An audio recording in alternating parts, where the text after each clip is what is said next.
Let's do Project Vengeance now. This song was written by good old Nick Nocturnal. I heard about this back in May when I saw the boys in Left to Suffer. So it's hyped to hear it.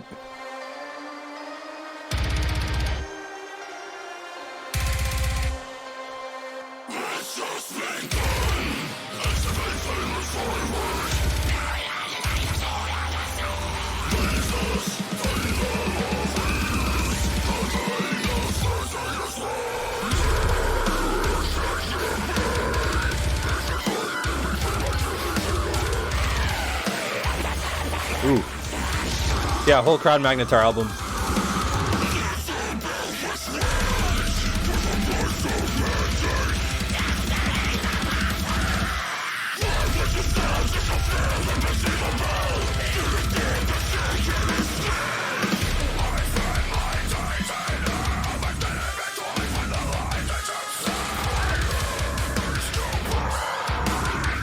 So far kind of feels like a Left to Suffer song.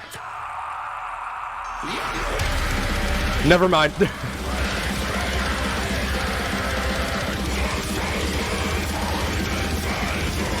Immediately black metal.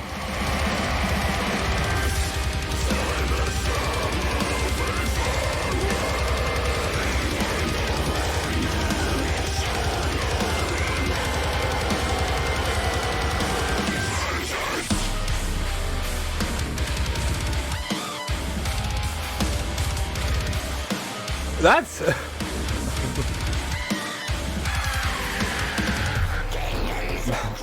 blackened modern metalcore? What the hell?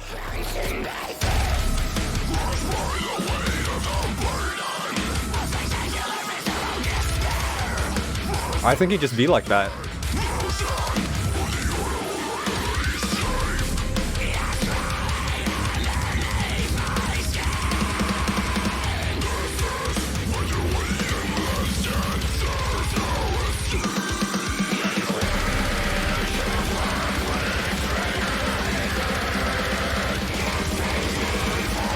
Dude, it's great.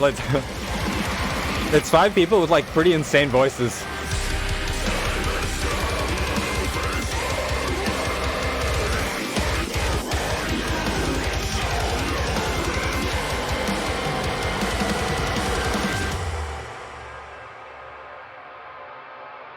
Clench.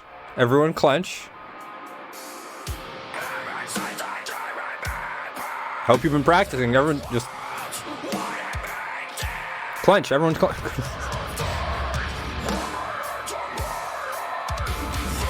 And get ready to shit your pants in 3.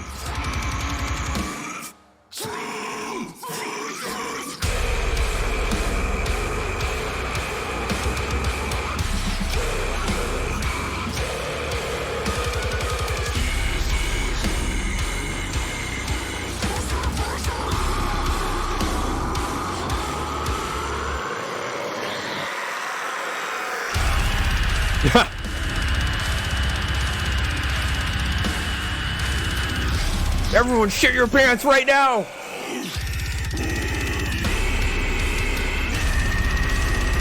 Oh, they got the lean smoke.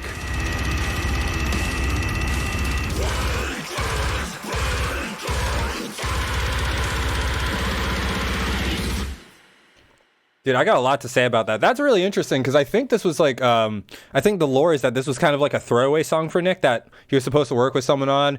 That fell through, so he just like gifted it to Project Vengeance.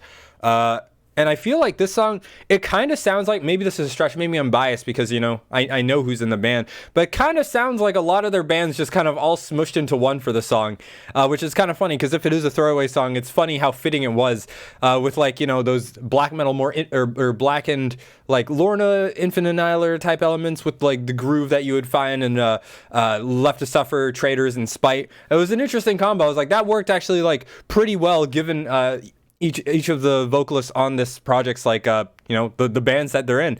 It fit very well. Yeah, no, I thought that was sick. With the last track, I don't even remember what it was called. One of my I think my big issue with that was the instrumentals just felt weak. It felt like, you know, I guess it makes sense, you know, they're trying to be deathcore boy band.